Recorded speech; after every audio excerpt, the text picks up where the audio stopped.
கர்த்தருடைய நாமத்துக்கு மகிமை உண்டாவதாக. கர்த்தர் நல்லவர். மீண்டும் ஒரு நாளை காண செய்த ஆண்டவருக்கு நன்றி செலுத்தி இந்த பாடலை பாடுகிறேன்.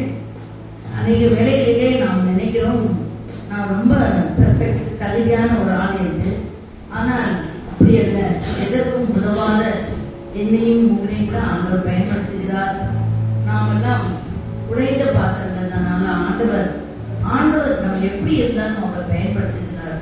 அது மாத்திரமல்ல, இந்த கால வேளையிலே சாமி நீங்க எங்களை நினைச்சா எங்களுக்கு ஆசீர்வாதம் தான் என்கிறதான ஒரு பாடல்.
தேவ சமூகத்திலே நம்மை தாழ்த்தி ஜெபிப்போம்.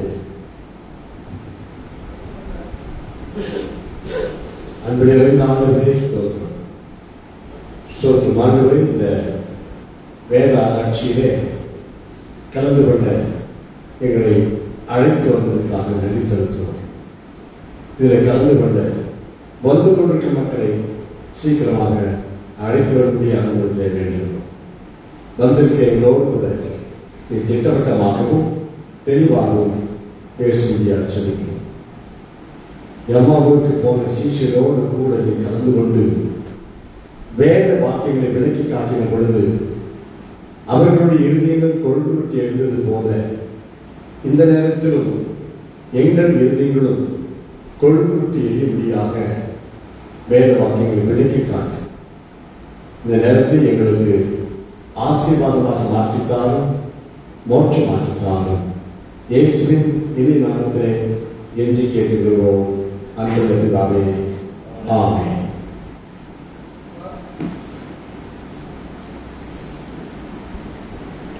யாத்திராகமம் 32ஆம் அதிகாரம். யாத்திராகமம் 32ஆம் அதிகாரம் 30 முதல் 33 வரை ஒவ்வொரு வசனமாக வாசிக்கலாம்.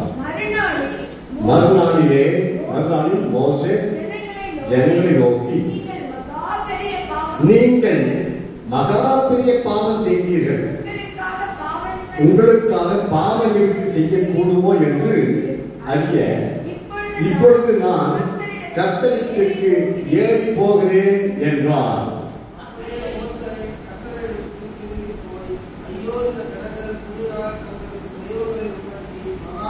மகா பெரிய பாவம் செய்திருக்கார்கள்.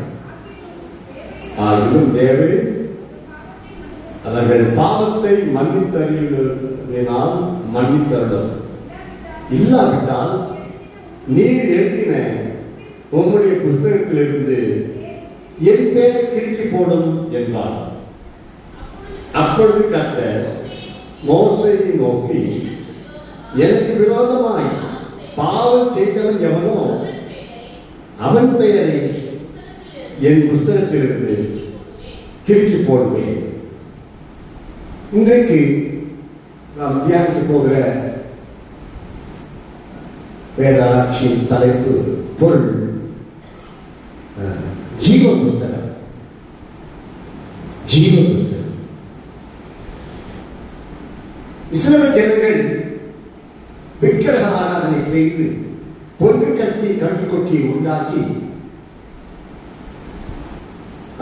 அவர்கள் குடித்து வெறித்து ஆட்டம் போட்டு விளையாட ஆரம்பித்தார்கள். மோசே 2 கற்பலகைகளையும் தேவனிடத்திலிருந்து மலையிலிருந்து எடுத்துக்கொண்டு கீழே இறங்கி வந்து பார்த்தால் இவர்கள் ஒரே ஆட்டம் பாட்டம் விக்கிரக ஆராதனை. பார்த்ததும் அவனுக்கு கோபம் வந்துவிட்டது. கோபம் வந்த போது அவன் கர்த்தர் கொடுத்த அந்த கற்பலகைகளையே கீழே போட்டு உடைத்து விட்டான். கோபத்தினாலே இவர்கள் இப்படி நடந்து கொண்டார்களே. ஒருத்தது மட்டுமல்ல, எவ்வளவு கோபம் வந்திருக்கிறது மோசேக்கு. அந்த பொருட்கள் கொட்டியே அப்படியே நெருப்பு போட்டு அது உருக்கி பஸ்மமாக்கி அதை பொடியாக்கி அதை தண்ணீர போய் கரைத்து அவர்கள் தலையில அமுக்கி குடிக்கிறான் என்று சொல்லி அந்த அளவுக்கு மோசேக்கு கோபம் வந்தது. ஏனென்றால் மற்ற அதுக்கு முன்னாடி எவ்வளவு பாவம் செய்தாங்க இஸ்ரவேல் ஜனங்கள், அதுக்கெல்லாம் அவ்வளவு கோபம் வரவில்லை மோசேக்கு.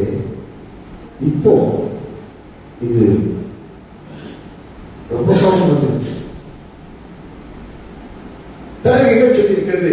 மறுநாளிலே 30ஆம் வசனத்திலே 32ஆம் யாத்திராகமம் 32ஆம் அதிகாரம் 30ஆம் வசனத்தில் மறுநாளிலே மோசே ஜனங்களை நோக்கி, நீங்கள் மகா பெரிய பாவம் செய்தீர்கள், உங்களுக்காக பாவ நிவர்த்தி செய்யக்கூடுமோ என்று அறிய இப்பொழுது நான் கர்த்தரிடத்திற்கு ஏறி போகிறேன் என்றான். வேற எந்த பாவத்தையும் மகா பெரிய பாவம் என்று சொல்லவில்லை. வேதத்திலே வேற எந்த பாவத்தையும் மகா பெரிய பாவம் என்று சொல்லவில்லை.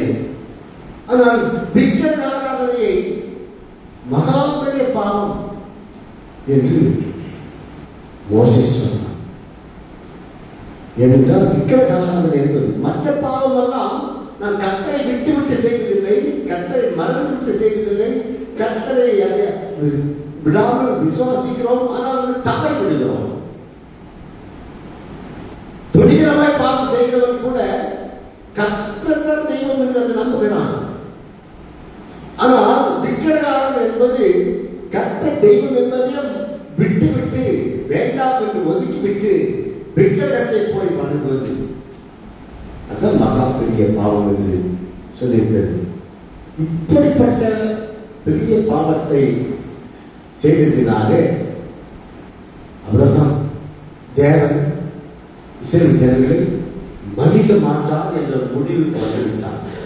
இனிமேல் அவ்வளவுதான், ஜனங்களை அழித்து விடுவார்கள், அவர்கள் இங்கே போய் விடுவார்கள், அழித்து விடுவார்கள் என்று அவருக்கு ஒரு மோசை ஒரு பயம். ஐயோ, இந்த ஜனங்கள் இப்படியாக அழிய போகிறார்கள், தேவன் அழிக்கப் போகிறாரே என்று ஒரு எண்ணம் மனதில் வந்துவிட்டது. ஆகினால் அவன் கதறுகிறான். அவன் மலையில் ஏறி அங்கே 31ஆம் வசனம் வசிகள். அப்படியே மோசே கர்த்தருக்கு திரும்பி போய், ஐயோ, இந்த ஜனங்கள் பொன்னினால் தங்களுக்கு தெய்வங்களை உண்டாக்கி மகா பெரிய பாவம் செய்திருக்கிறார்கள். இங்கே மறுபடியுமாக சொல்ற மகா பெரிய பாவம் செய்திருக்கிறார்கள். தேவத்தை போய் கதறுகிறான், ஐயோ என்று ஜனங்களுக்காக. மோசே பாவம் செய்யவில்லை, மோசே செய்த பாவம் அல்ல, அவனுடைய பாவங்களுக்காக அவன் கதறவில்லை, ஜனங்கள் செய்த பாவங்களுக்காக தேவத்தை கதறுகிறான். ஐயோ என்று கதறுகிறான், மகா பெரிய பாவம் செய்திருக்கிறார்கள் என்று கதறுகிறான். அது 32ஆம் வசனத்தை வாசிங்கள்.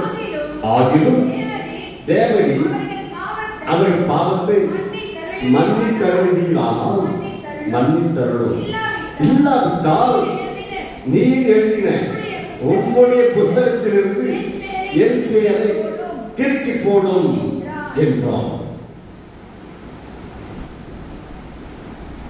மோசேக்கு ஒரு நம்பிக்கை, மோசேக்கு ஒரு நிச்சயம். என்ன நிச்சயம்? என் பெயர் தேவனுடைய புஸ்தகத்திலே எழுதப்பட்டிருக்கிறது என்ற ஒரு நிச்சயம். இயேசு ஏற்றுக்கொண்டிருக்கிற அனைவரும், ரட்சிக்கப்பட்டிருக்கிற அனைவருடைய பெயரும் தேவனுடைய புஸ்தகத்திலே, ஜீவ புஸ்தகத்திலே எழுதப்பட்டிருக்கிறது. நீங்க யார் யாரும் ரட்சிக்கப்பட்டிருக்கிறீர்கள்? நீங்க எத்தனை பேர் ரட்சிக்கப்பட்டிருக்கிறீர்கள்? எவ்வளவு பேர் இயேசு ஏற்றுக்கொண்டிருக்கிறீர்கள்? அத்தனை பேருடைய பெயர்களும் பரலோகத்தில் உள்ள தேவனுடைய ஜீவ புஸ்தகத்திலே எழுதப்பட்டிருக்கு. எவ்வளவு ஒரு சந்தோஷமான காரியம் பாருங்க. நம்முடைய பெயரெல்லாம் ஜீவ புஸ்தகத்திலே, கர்த்தருடைய புஸ்தகத்திலே எழுதப்பட்டு இருக்கிறது. மோசேக்கு அந்த நிச்சயம் இருந்தது. அதனால என்ன சொல்றான்? ஆண்டவரே, இந்த ஜனங்களுடைய பாவங்களை மன்னிக்க உங்களுக்கு சித்தமானால் சொல்லல, சித்தமானால் இல்லை. தேவரே அவர்கள் பாவத்தை மன்னித்தருளினால், சித்தமானால் தான் சொல்ல, மன்னித்தருளினால் மன்னித்தருளும், இல்லாவிட்டால் நீ எழுதின உங்களுடைய புத்தகத்திலிருந்து என் பேரை கிறுக்கி போடும். வேண்டாம். இந்த அளவுக்கு ஒரு தியாகம் மோசே, எந்த அளவுக்கு ஜனங்களுக்காக தியாகம். அந்த அளவுக்கு இந்த ஜனங்களை அங்கே மோசே நேசித்தான். ஜனங்கள் எவ்வளவு பாடாப்படுத்தினார்கள் மோசேக்கு விரோதமாக. மோசை எவ்வளவு பாடாப்படுத்தினார்கள். மோசைக்கு விரோதமாகவும் தேவனுக்கு விரோதமாகவும் அப்படியாக அவர்கள் ஒரு வழி பண்ணித்தார், பாடாப்படுத்தினார். ஆனாலும் கூட மோசே அவர்களை வெறுக்கவில்லை. அவர்களுக்காக வாதாடுகிறான், அவளுக்காக கெஞ்சுகிறான், அவளுக்காக மன்றாடுகிறான். அவர்களை மன்னிக்க அவர்கள் பாவங்களை பாவத்தை மன்னித்தருள்வீரானால் மன்னித்தருளும் மன்னிக்கும்படியாக கெஞ்சுகிறான். இல்லாவிட்டால் நீர் எழுதிய புத்தகத்திலிருந்து என் பேரை கிறுக்கி போடும். வேண்டாம். எந்த அளவுக்கு ஒரு தியாகம் பாருங்கள். ஆண்டவர்களே நமக்காக தன் ஜீவனை கொடுத்தார். நம்மை ரட்சிக்க முடியாது, நம்மை பாவத்தில் விடுவிக்க முடியாது, தன் ஜீவனை கொடுத்தார். கடைசியா கல்வாரி சிலுவையில் அங்கே நமக்காக வேண்டிக் கொண்டார். பிதாவே இவர்களுக்கு மன்னியும் மன்னியும் வெற்றிகிறார். நமக்காக மன்றாடினார். அதனால தான் நமக்கு மன்னிப்பு. இல்லைன்னா நமக்கு மன்னிப்பே கிடையாது. இப்பொழுது உங்களுடைய புத்தகம் என்று சொல்லியிருக்கிறது. தேவன் என்னுடைய என் புத்தகத்துக்கு திருப்பி போடுன்னு சொல்லியிருக்கிறாரு. அது என்ன? நம்ம எல்லாரும் அது புதிய ஏற்பாட்டில் ஜீவ புத்தகம், ஆட்டுக்குட்டியாருடைய புத்தகம் என்றெல்லாம் பெயர் கொடுக்கப்பட்டிருக்கிறது. அடுத்து வாசியுங்கள். லூக்கா சுவிசேஷம் 10ஆம் அதிகாரம் 20வது வசனத்தை வாசியுங்கள். லூக்கா 10:20. ஆவிகள் உங்களுக்கு கீழ்ப்படிகிறதற்காக நீங்கள் சந்தோஷப்படாமல் உங்கள் நாமங்கள் பரலோகத்தில் எழுதி இருக்கிறதற்காக சந்தோஷப்படுங்கள் என்றார். இயேசு தன்னுடைய சீஷர்களிலே 70 பேர் அழைத்து இங்க போய் ஊழியம் செய்து விட்டு வாருங்கள் என்று சொல்லி அனுப்புகிறார். 70 சீஷர்கள் போய் ஊழியம் செய்தார்கள். ஊழியம் செய்துவிட்டு திரும்பி வந்து ரிப்போர்ட் இயேசுவிடத்திலே ஊழியம் எப்படி இருந்தது என்று இயேசுவிடத்திலே சொல்கிறார்கள். என்ன சொன்னாங்க? அங்கே 11ஆம் வசனத்தில் பின்பு அந்த 70 பேரும் சந்தோஷத்தோட திரும்பி வந்து, ஆண்டவரே உம்முடைய நாமத்தினாலே பிசாசுகளும் எங்களுக்கு கீழ்ப்படுகிறது என்றார்கள். பிசாசுகளும் கீழ்ப்படுகிறது. அவ்வளவு சந்தோஷமாக இருக்கு, ரொம்ப சந்தோஷமாயிருக்கு. இயேசு நாமத்தை சொன்னால் பிசாசுகளும் கீழ்ப்படுகிறதே என்று ரொம்ப ரொம்ப சந்தோஷமாகி விட்டது. இது இயேசுவிடத்தில் போய் நாம் சொல்ல வேண்டும் என்று இயேசுவிடத்தில் வந்து சொல்லுகிறார்கள்.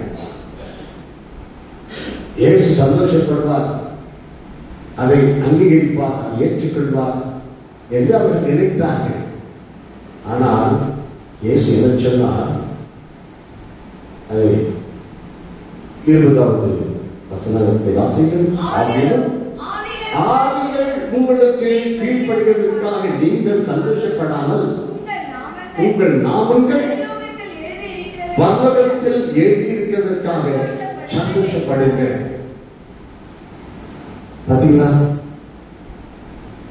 உங்க வாழ்க்கையில நடக்கிற அற்புதங்கள், அடையாளங்கள், பேய் விஷயம் ஓடி வந்து பலவிதமான காரியங்களை உங்கள் வாழ்க்கையிலே கட்ட செய்வாரானால் இயேசு என்ன சொல்றாரு? அதற்காக சந்தோஷப்படாதீர்கள். ஏனென்றால் நீ அதுக்காக நீ சந்தோஷப்பட அது பெருமையாக மாறிவிடும். பெருமை வந்துவிடும். அநேக அற்புதங்களை அடையாளம் செய்த மனிதர்கள், எவ்வளவு மனதியாக அற்புதங்களை அடையாளம் செய்த மனிதர்கள் இருக்கிறது தெரியாமல் போயிட்டார். காரணம் அவர்களுக்குள்ள ஒரு பெருமை. பெருமை வந்தால் அவ்வளவுதான், ஒழிந்தோம், அழிந்தோம், ஒன்றுமில்லாமல் போய்விடுவோம்.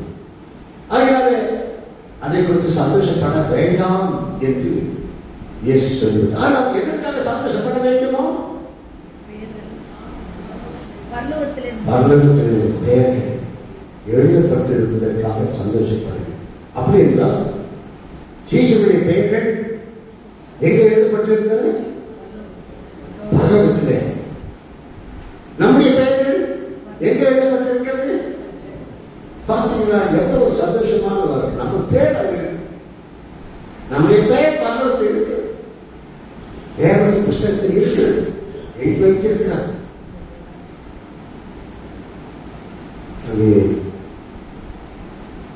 இன்னும் அந்த இடத்துல பிலிப்பியர்ல கூட சொல்றாரு. பிலிப்பியர் பவுல், அப்போஸ்தலன் பவுல் பிலிப்பியர் 4:2-3 ஆகிய வசனங்களை வாசிங்கள்.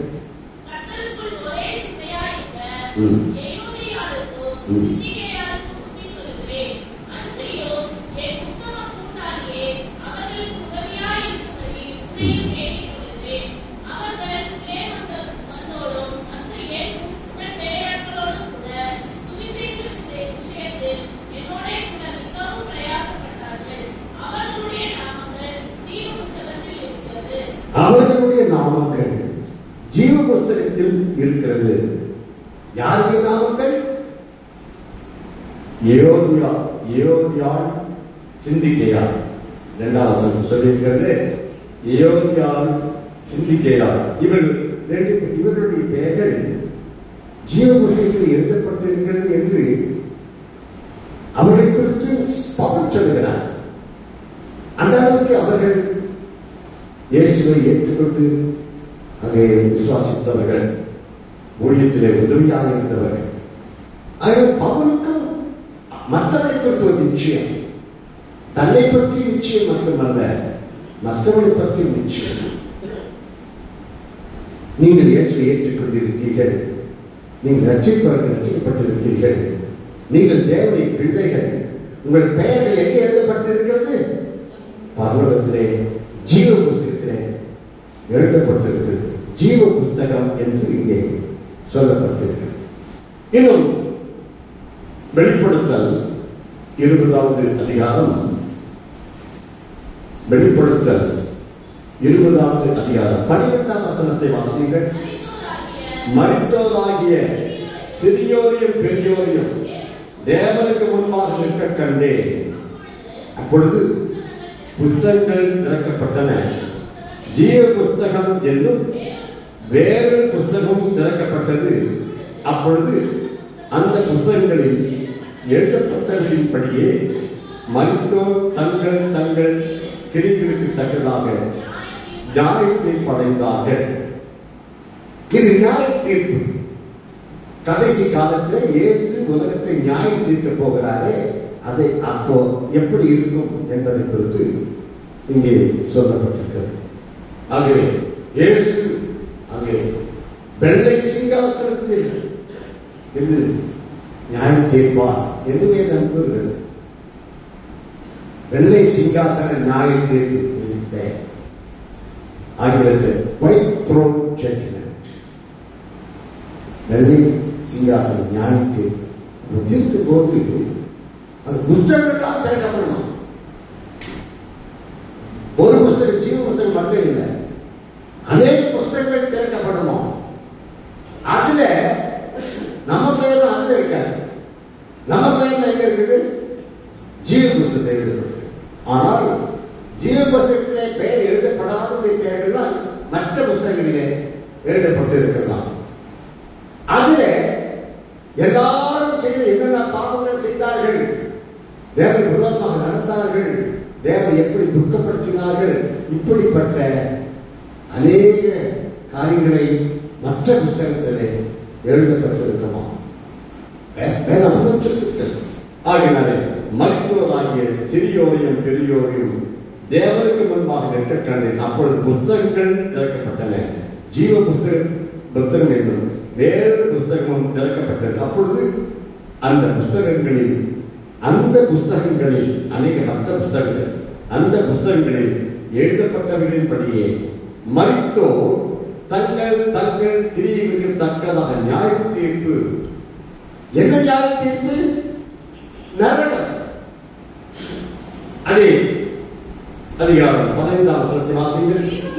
ஜீவ புத்தகத்தில் எழுதப்பட்டவனாக காணப்படாதவன் எவனோ அவன் அக்கினி கடலிலே தள்ளப்பட்டான்.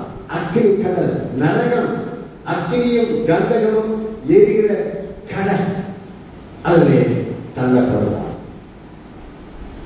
அதுதான் வெள்ளை சிங்காசன நியாய தீர்ப்பு. ஜீவ புத்தகத்தில் யார் யார் பெயர்லாம் இல்லையோ அவர்கள் நரகத்திலே தள்ளப்படுவார்கள். இரண்டாம் மரணமாகியது. அதுதான் அங்கே அதிலே 21ஆம் அதிகாரம் 8வது வசனத்தை வாசிங்கள். பயப்படுகிறவர்களும் அவிசுவாசிகளும் அருள்பாதகர்களும் கொலைபாதகர்களும் விபச்சாரக்காரரும் சூரியக்காரரும் விக்கிரகாரக்காரரும் பொய்யர் அனைவரும் இரண்டாம் மரணமாகிய அக்கினியும் கந்தகமும் எரிகிற கடலிலே பங்கடைவார்கள் என்றார். அதனாலே நம்முடைய பெயர்கள் பருவத்தில் உள்ள ஜீவ புத்தகத்திலே கர்த்தர் எழுதி வைத்திருக்கிறார். ஜீவ புத்தகத்தில் யாரும் பெயர்கள்லாம் இல்லையோ அவர்கள் அக்கினி கடலிலே நரகத்திலே தள்ளப்படுவார்கள். இன்னும் அதை 21ஆம் வெளிப்படுத்தல் 21 27வது வசனத்தை வாசிங்கள். தீட்டுள்ளதும் அவர்களுக்கும் பொய்யையும் நடப்பிக்கிறதும் ஆகிய ஒன்றும் அதில் பிரவேசிக்கிறது. பரலோகத்தை பற்றி அவர் சொல்லியிருக்கிறார். பரலோகம் எப்படி இருக்கிறது என்று சொல்லிவிட்டு இதை சொல்கிறார். 24ஆம் வசனத்தை வாசிங்கள். ரட்சிக்கப்படுகிற ஜனங்கள் அதை வெளிச்சத்திலே நடப்பார்கள். பூமியின் ராஜாக்கள் தங்கள் மகிமையும் கனத்தையும் அதற்குள்ளே கொண்டு வருவார்கள்.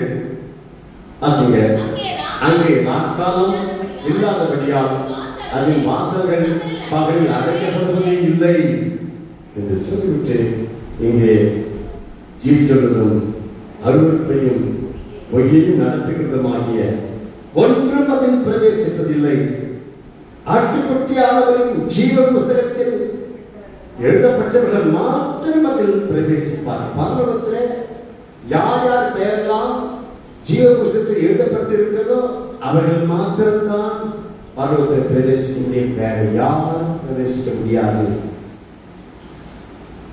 நான் இதெல்லாம் பார்க்கும் போது அப்படி என்றால் யோசித்து பார்த்தேன்.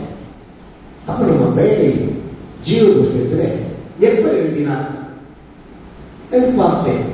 நான் யோசித்தேன், நாம் மனம் திரும்பின போது எழுதியிருப்பார் என்று நினைத்தேன். நாம் ரட்சிக்கப்பட்ட போது, நாம் இயேசு உள்ளத்தில் ஏற்றுக்கொண்ட போது பொருளை ஜீவ புத்தகத்திலே நாம் பெயரை எழுதியிருப்பார் என்றுதான் நான் நினைத்துக் கொண்டிருந்தேன். அப்படி தேடி பார்த்தேன், அப்படி எங்கேயாவது இருக்கிறதா என்று பார்த்து எங்குமே இல்லை. நம்முடைய பெயர் மனம் திரும்பும் போது அல்லது இயேசு உள்ளத்தில் ஏற்றுக்கொள்ளும் போது அப்பொழுது நம்ம பெயர் ஜீவத்தில் எழுதினதாக எங்கேயுமே ஒரு வசனம் கூட இல்லை. தேடி தேடி பார்த்தேன். கடைசியாக 2 வசனத்தை கண்டுபிடித்தேன். வாசிங்கள். அங்கே வெளிப்படுத்தல் 13ஆம் அதிகாரம் 8ஆம் வசனத்தை வாசிங்கள். உலக தோற்றம் முதல் அடிக்கப்பட்ட ஆட்டுக்குட்டியினுடைய ஜீவ புத்தகத்தில் வேறு எழுதப்பட்டிராத பூமியின் குடிகள் யாரும் அதை வணங்குவார்கள். அந்த விக்கிரகத்தை மிருகத்தை வணங்குவார்கள். மிருகத்தை வணங்குகிறவர்கள் யார்? அந்த ஜீவ புத்தகத்தில் பேர் எழுதப்படாதவர்கள் வணங்குவார்கள். அது எப்பொழுது எழுதப்பட்டவர்கள்? உலக தோற்றம் முதல் அடிக்கப்பட்ட ஆட்டுக்குட்டியினுடைய ஜீவ புத்தகம். இன்னொரு வசனம் அதை இன்னும் உறுதிப்படுத்துகிறது. அதே வெளிப்படுத்தல் 17ஆம் அதிகாரம் 8ஆம் வசனத்தை வாசிங்கள். நீ கண்ட மிருகம் முன்னே இருந்தது, இப்பொழுது இல்லை. அது பாதாளத்திலிருந்து ஏறி வந்து நாசமடைய போகிறது. உலக தோற்றம் முதல் ஜீவ புத்தகத்தில் பேர் எழுதப்பட்டிராத பூமியின் குடிகள் இருந்ததும் இராமல் போனதும் இனி இருப்பதுமாய் இருக்கிற மிருகத்தை பார்த்து ஆச்சரியப்படுவாங்க. அது பெருமையாக இருப்பார். மிருகத்தை விக்கிரகத்தை பார்த்து யார் ஜீவ புத்தகத்தில் பேர் எழுதப்படாதவர்கள்.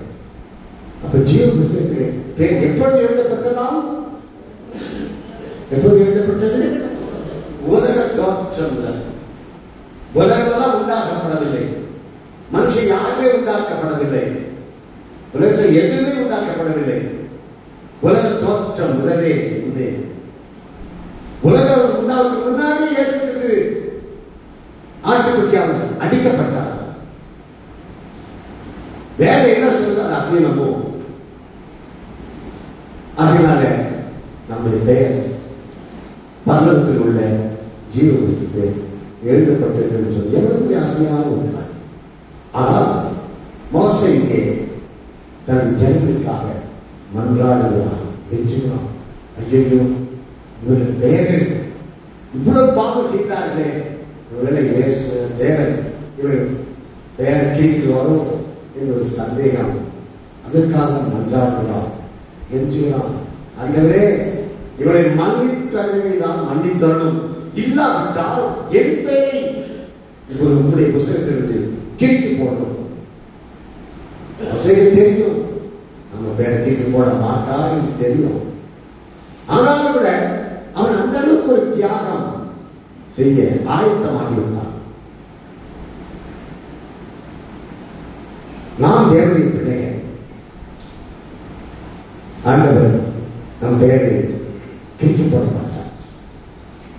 தேவனை விட்டு போகிறவர்கள் பெயர் தான் கிறுக்கி போட. நம்ம தேவனை விடவே மாட்டோம். எந்த சட்டத்தில் யாராவது உண்மையாக இயேசுவை ஏற்றுக்கொண்டவர்கள், உண்மையாகவே ரட்சிக்கப்பட்டவர்கள், உண்மையான தேவனுடைய பிள்ளைகள் ஒரு காலம் தேவனை விட்டு விலகவே மாட்டார்கள்.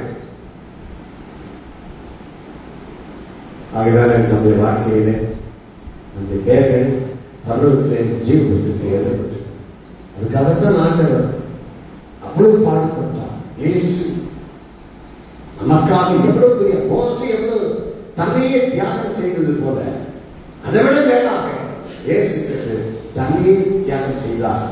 நாம் தான் பாவம் செய்தவர்கள், நாம் தான் தண்டிக்கப்பட வேண்டியவர்கள், நாம் தான் சிறுவிலை அறையப்பட வேண்டியவர்கள்.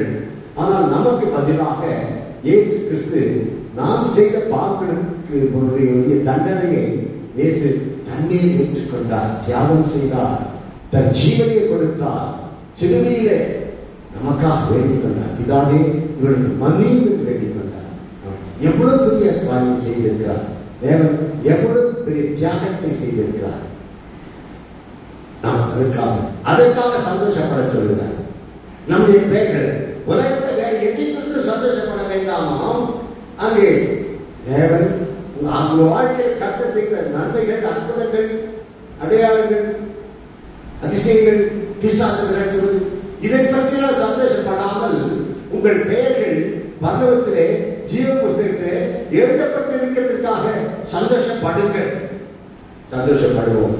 கண்களை மூடி கர்த்தரை நோக்கி ஜெபம் பண்ணுவோம். உங்களில் யாராவது 3 பேர் சுருக்கமாக கேட்ட சத்தியத்தை நினைவுபடுத்தி நம்மை ஒப்புக் கொடுத்தவர்களாக கர்த்தரை நோக்கி ஜெபிப்போம். யாராவது 3 பேர் ஜெபிப்போம். ஜெபம் பண்ணுவோம்.